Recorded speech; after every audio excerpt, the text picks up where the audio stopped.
Kamusta mga ka-channel? I hope everyone's safe and well. Ako po si Shasha at sa channel pong ito, aking ibinabahagi ang ilang mga crime stories na naganap hindi lamang dito sa Pilipinas maging sa ibang sulok ng mundo. Kaunting kahilingan lamang po, kung inyong magugustuhan ang inyong maririnig, huwag pong kalimutang i-click ang subscribe button, i-click nyo na rin po ang notification bell para updated kayo sa mga susunod pang videos. Sarang he!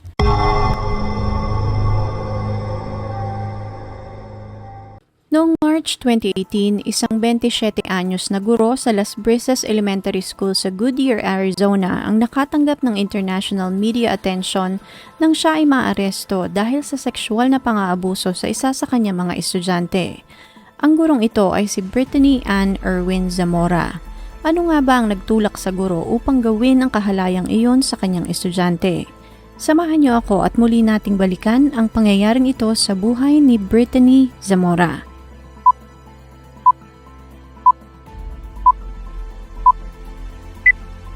Si Brittany Ann ay pinanganak noong January 5, 1991 sa Arizona, USA. Ayon sa mga taong malalapit sa kanya, si Brittany ay matalino, mapagpakumbaba at mayroong good sense of humor. Kahit na siya ay hindi ipinanganak sa isang mayamang pamilya, sinikap ng kanyang mga magulang na bigyan siya ng magandang kinabukasan. Dahil doon, masaya at kontento si Brittany. Nagtapos ng pag-aaral si Brittany sa Arizona State University at nakakuha ng bachelor's degree in elementary education na mayroong karangalan. Ayon sa kanyang resume, siya ay nakakuha ng 4.0 grade point average scale o katumbas ng 93 to 95% na marka. Matapos makagraduate, kumuha si Brittany ng Master of Education degree in Educational Leadership sa Grand Canyon University. Hindi lamang sa larangan ng edukasyon nagtagumpay si Brittany dahil ang kanyang buhay pag-ibig ay namayagpag din. Taong 2015, kinasal si Brittany sa kanyang high school sweetheart na si Daniel Zamora na isang tattoo artist sa Arizona. Taong 2016 naman, sa edad na 25, habang kumukuha ng master's degree, na-certify si Brittany na magturo ng structured English immersion bilang isang 5th grade teacher sa Littleton Elementary School sa Avondale. Dahil sa magandang performance bilang isang guro, nasungkit niya ang Teacher of the Year Award noong 2016 at 2017. Ngunit kabaliktaran ito sa mga sumunod na yugto ng buhay ni Brittany sa bagong eskwelahan. Noong March 21, 2018, bandang 8:38 ng gabi, tumawag si Timothy Dickey sa Goodyear Police upang i-report ang isang aligasyon ng pangahalay sa pagitan ng 13 years old na lalaking estudyante at ng kanyang guro na 27 anyos na si Brittany Zamora. 1 taon at kalahati pa lamang na nagtatrabaho si Brittany sa paaralang iyon nang mangyari ang insidente. Ayon kay Principal Dickey, nakipag-ugnayan sa kanya mga magulang ng biktima na sina Joe Doe at Mary Jo at sinabing ang kanilang anak na si John Doe ay sangkot sa patuloy na pakikipagtalik sa kanyang gurong si Brittany. Nabasa di umano ni Mary ang mga malalaswang text messages ng kanyang anak at ng kanyang guro. Nalaman nila iyon sa pamamagitan ng Sentry application na ininstall nila sa cellular phone ni John. Naka-receive sila ng notification ng paulit-ulit na ginamit ni John ang salitang baby sa kanyang mga messages sa Snapchat. Chinek nila ang notification at nakita nila ang profile name ni Mrs. Zamora. Pamilyar na sila sa profile na iyon dahil minsan na itong nag-message sa kanila sa Instagram. Upang makasigurado, agad na tinanong ng mag-asawa si John tungkol sa kanilang nabasa at hindi naman nagsinungaling ang anak sa kanila. Inamin ni John na may namamagitan sa kanila ng kanyang guro at inamin rin ito na may nangyari na sa kanilang dalawa. Matapos kunin ng mga opisyal ang inisyal na ulat ng prinsipal, napag-alaman na nireport din ng mag-asawang Doe ang insidente sa Buckeye Police Department. Inireklamo nila ang mag-asawang Zamora ng panghahara sa telepono. Ayon sa salaysay ni Joe sa mga pulis, nakatanggap sila ng tawag mula sa mag-asawa at nakikiusap na wag nang i-report ang insidente sa mga pulis. Ayon pa sa asawa ni Brittany, ang kanyang asawa ay nakagawa ng napakalaking pagkakamali, ngunit hindi di umano nito iyon sinasadya. Iminungkahi din ni Daniel na sana'y maayos nila ang gusot nang hindi na nai-involve ang mga pulis, ngunit mariing tumanggi ang mag-asawang Doe. Para makumpirma, agad na chinek ng mga pulis ang number ng taong tumawag sa mag-asawang Doe at doon ay nakumpirma nila na ang number na iyon ay nakaregister kay Brittany Zamora. Noong March 22, 2018, pumayag ang mag-asawang Doe na magsagawa ng one-party consent call kay Brittany. Sa tawag na iyon, humingi ng paumanhin si Brittany. Pumayag din siya na huminto na agad sa kanyang trabaho bilang teacher sa eskwelahan.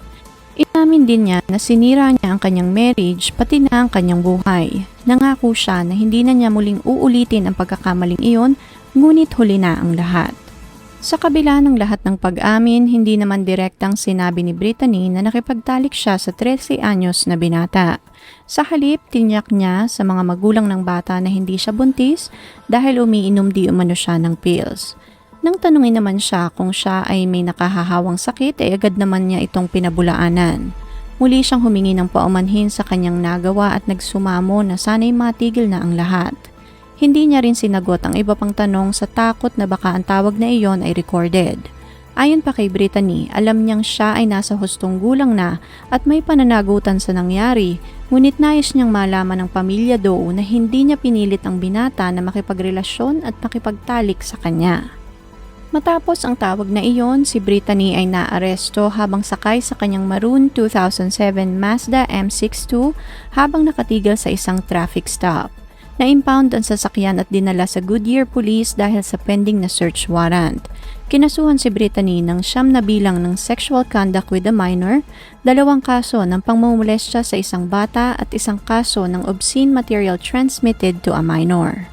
Mabilis na nagsagawa ng investigasyon ang mga pulis at isang forensic interview naman ang isinagawa sa 13 anyos na biktimang si John.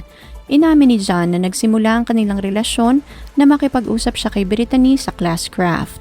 Ang application na iyon ay isang student-teacher communication portal na ginagamit sa Las Brisas Academy. Nang araw na iyon, nagbigay di umano si Brittany ng announcement sa Classcraft na hindi siya papasok at sinabi sa mga mag-aaral na i-text siya kapag sila ay naboboard. Hanggang sa isang text message ang natanggap ni Brittany mula sa kanyang 13 anyos na estudyante na si John. Ang laman ng text message ay, "Hi, Miss Zamora." Nag-reply naman si Brittany kay John na nagsasabing, "Are you bored?" Sumagot naman si John ng oo, kaya't sumagot si Brittany sa kanyang estudyante at sinabing pwede itong pumunta sa kanilang bahay. Pabiro namang nag-reply si John na, "Papunta na ako dyan sa bahay mo, teacher." Mula noon, nagpatuloy na ang pagpapalitan ng message ng dalawa. Hanggang sa ayon kay John, sinimulan siyang akitin ng kanyang guro. Sinesendan siya di umano ni Brittany ng mga larawan nito kung saan nakasuot ito ng lingerie na bakat ang masiselang parte ng kanyang katawan. May ilang pagkakataon din na sinendan siya ng picture nito na nakahubad at larawan mismo ng kanyang ari. Ang lahat ng pagpapalitan nila ng larawan ay nangyari mula February 1 hanggang March 8, 2018. Isnalaysay din ni John sa pulis ang unang beses na naghalikan sila ng kanyang guro. Ibinunyag din ni John na 3 beses na may nangyari sa kanila ni Brittany. Ang mga lokasyon naman kung saan sila nagtalik ay nagtugma rin sa salaysay na binigay ni John sa kanyang mga magulang. February 16, 2018 ang unang beses na may nangyari sa kanilang dalawa. Nasa bahay si John ng kanyang lolo at lola na magpunta si Brittany doon ng 10 oras ng gabi. Pinalabas siya di umano ni Brittany ng bahay at pinapasok sa kanyang sasakyan. Doon unang naganap ang pag-oral sex ng dalawa. Kinabukasan, muling nagtalik ang dalawa sa bahay na mismo ng lolo at lola ni John. Inilarawan din ni John ang 2 partikular na oras kung saan hinipuan siya ng kanyang guro sa loob ng kanilang classroom. Hinawakan di umano ni Brittany ang ari ni John habang nakasuot ito ng short, habang inilililis naman ni Brittany ang kanyang palda bilang hudyat na pwede ding hawakan ni John ang maselang parte ng kanyang katawan. Dahil sa hudyat ng kanyang guro, hinawakan din ni John ang maselang parte ng katawan ng kanyang guro habang nasa loob sila ng silid-aralan. Ayon kay Interim Superintendent Richard Randhag, napag-alaman na noong February 7, 2018, nakatanggap ang principal ng Las Brisas Academy ng 3 written statement mula sa 3 estudyante tungkol sa kanilang guro na si Brittany Zamora at 13 years old na estudyanteng si John. Ang lahat ng mga complaints na natanggap ng principal ukol kay Brittany ay sinasabing merong elements of favoritism na sinasabi. Iba di umano ang trato ng kanilang guro kay John kumpara sa trato nito sa iba pang mga mag-aaral. Agad namang kumilos ang punong guro upang magsagawa ng pagsisiyasat. Sa loob ng 2 araw, kinausap ni Principal Dickey ang ilang mga estudyante na maaaring magbigay ng impormasyon tungkol sa complaint, ngunit wala siyang nakitang sapat na ebidensya na maaaring makapagpatunay na meron ngang ginagawang mali si Brittany. Maging ang 13 years old na estudyante at inirereklamong guro ay kinapanayam din ni Principal Dickey. Kapwa naman itinanggi ng dalawa ang mga paratang. Ayon kay Brittany, wala siyang ginagawang masama at kinumpirma na professional at teacher-student relationship lamang ang namamagitan sa kanila ni John. Dagdag pa sa investigasyon na mula sa mga pulisya, may isang pangyayaring nag-play si Brittany ng isang educational video sa isa sa kanyang mga klase. Habang pinapanood ng ibang estudyante ang video, nagtatalik di umano ang dalawa sa likod ng classroom. Dagdag pa ng pulisya, mayroong at least 4 sexual encounters sa pagitan ng dalawa. Naglabas din ang Maricopa County Police ng mga text screenshots sa pagitan ni Brittany at John. Isa pang estudyanteng kaibigan naman ni John ang nagsabi sa mga detective na nakita nilang nagtatalik sina John at Brittany pagkatapos ng isang talent show sa kanilang eskwelahan. Inutusan di umano siya ng kanilang teacher na magsilbing lookout habang nagtatalik ang dalawa. Ipinakita din di umano ni Brittany ang hubad niyang larawan sa estudyanteng nagsilbing lookout. Hindi naging komportable ang bata kaya't dali-dali itong umalis sa loob ng classroom. Sa unang pagharap ni Brittany sa korte, humiling siya ng suportang pinansyal upang suportahan ang kanyang depensa at ipinagkaloob naman iyon sa kanya ng county. Nasa korte ang pamilya at asawa ni Brittany, ngunit iniwasan nilang magkomento tungkol sa nangyari. Nagsalita naman ang abogado ng 13 anyos na si John na si Russ Richelsoff at sinabing sinusubukan ng pamilya ng bata na protektahan ang kanyang pagkakakilanlan para sa kanyang kaligtasan. Noong una ay hindi di umano naiintindihan ng bata ang gravity ng nangyari, ngunit unti-unti nitong na-realize kung paano siyang ginamit at biniktima ng sarili niyang guro. Ayon naman sa abogado ni Brittany, nagkaroon ito ng depression, anxiety at obsessive-compulsive disorder dahil iniwan ito ng kanyang ama noong 13 anyos pa lamang ito. Sinabi din ng kanyang mga abogado na nais ni Brittany magbago, kaya't kailangan siyang mabigyan ng ayuda upang ma-rehabilitate at makapagsimulang muli. June 2019, inamin ni Brittany ang kanyang pagkakamali. Brittany pleaded guilty to sexual conduct with a minor, pangmumolestya at public sexual indecency. Kinasuhan din ng pamilya ng biktima ang distrito ng paaralan dahil sa hindi pag-uulat ng posibleng pang-aabuso ng mas maaga. 43 araw ang lumipas mula noong natanggap ni Principal Dickey ang written statements mula sa mag-aaral tungkol sa posibleng hindi naaangkop na relasyon sa pagitan ni Brittany at John.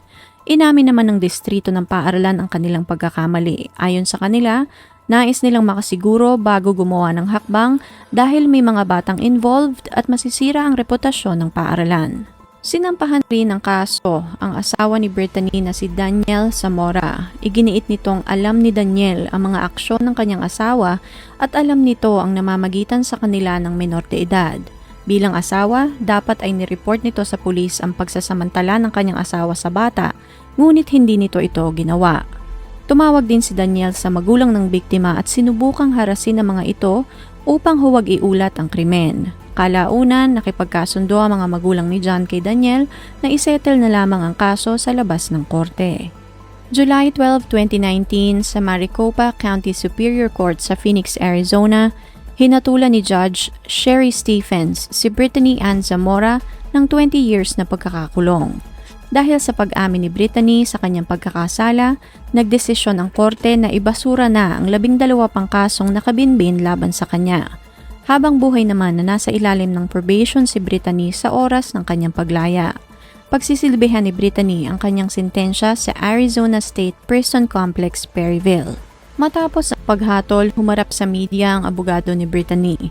Ayon sa kanya, panalo na rin sila dahil ang 20 years na hatol ang pinakamababang parusa na maaaring ipataw kay Brittany. Nilinaw niya rin na hindi isang monster ang kanyang kliyente. Ayon sa kanya, 16 na buwan niyang kinatawan si Brittany kaya't nakilala niya ng husto ang guro kaya't masasabi niyang hindi ito masamang tao. Nilinaw niya rin na si John ay hindi bata kundi isang teenager. Binasa din ni Attorney Guerra ang mga huling pahayag ni Brittany matapos ang paghatol. Ayon sa guro, nalungkot siya sa hindi patas na pagtrato sa kanya ng estado at ng media. Nagulat di umano siya sa kung paano ang karamihan ay mabilis na nanghusga nang hindi narinig ang kanyang salaysay, na mabilis siyang tinawag ng media na isang monster. Ayon kay Brittany, isa siyang mabait, mapagbigay, responsable at mapagmalasakit na tao. Humingi siya ng paumanhin sa nangyari at nangakong magpaparehabilitate upang makapagsimulang muli. Wala sa korte ang pamilya Doe nang maganap ang paghatol para na rin maitago ang identity ng kanilang anak. Ngunit ayon sa kanila, ginawa nilang lahat iyon upang matuldukan ang masamang gawain ni Brittany. Kung nangyari iyon sa kanilang anak, maaaring maulit-ulit iyon sa iba pang mga bata na magiging estudyante ni Brittany. Nilapastangan di umano ng guro ang kanilang anak, kaya't dapat lamang ito na makulong upang pagbayaran ang kanyang pagkakamali. Ninakaw ni Brittany ang pagiging inosente ng kanilang anak, ngunit gagawin nila ang lahat upang mabigyan at magkaroon si John ng magandang buhay. Taong 2020, ayon sa isang petisyon na ihinain sa Maricopa County Family Court, si Brittany ay nagsampa ng divorce sa kanyang asawang si Daniel habang nasa kulungan. Sinuportahan ni Daniel si Brittany sa buong durasyon ng paglilitis, ngunit nagdesisyon pa rin si Brittany na mag-file ng divorce. Ayon sa petisyong isinampa ni Brittany, ang kanilang relasyon ay broken beyond repair without hope of reconciliation. Idinagdag din ni Brittany na lahat ng kanilang ari-arian na naipundar habang sila ay magkasama, kabilang na rin ang kanilang bahay sa Buckeye, ay mapupunta sa kanyang asawang si Daniel. Noong taong ding iyon, ayon naman sa online records mula sa Arizona Department of Corrections database, si Brittany ay na-assign bilang isang tutor o educator. Tumutulong si Brittany sa mga kawani ng edukasyon sa Arizona State Prison Complex sa Perryville sa pagtuturo sa mga inmate students. Direkta siyang pinapangasiwaan habang nagtatrabaho sa lahat ng oras ng mga instruktor at ang mga silid-aralan ay regular na sinusuri at sinusubaybayan ng mga kawani ng seguridad at mga supervisor. Ang mga silid-aralan na ginagamit ni Brittany ay mayroon ding mga video surveillance sa lahat ng oras. Ayon sa DOC, hiniling ni Brittany ang work assignment na iyon upang maging kapaki-pakinabang pa rin kahit na nasa loob ito ng kulungan. Pumayag naman ng mga opisyal matapos niyang maklear ang proseso ng screening protocol. Napag-alaman naman na natutugunan niya ang mga kinakailangan para sa posisyon dahil wala siyang disciplinary issues habang nakakulong. Inaasahang makakalaya si Brittany Zamora sa taong 2039 sa edad na 47.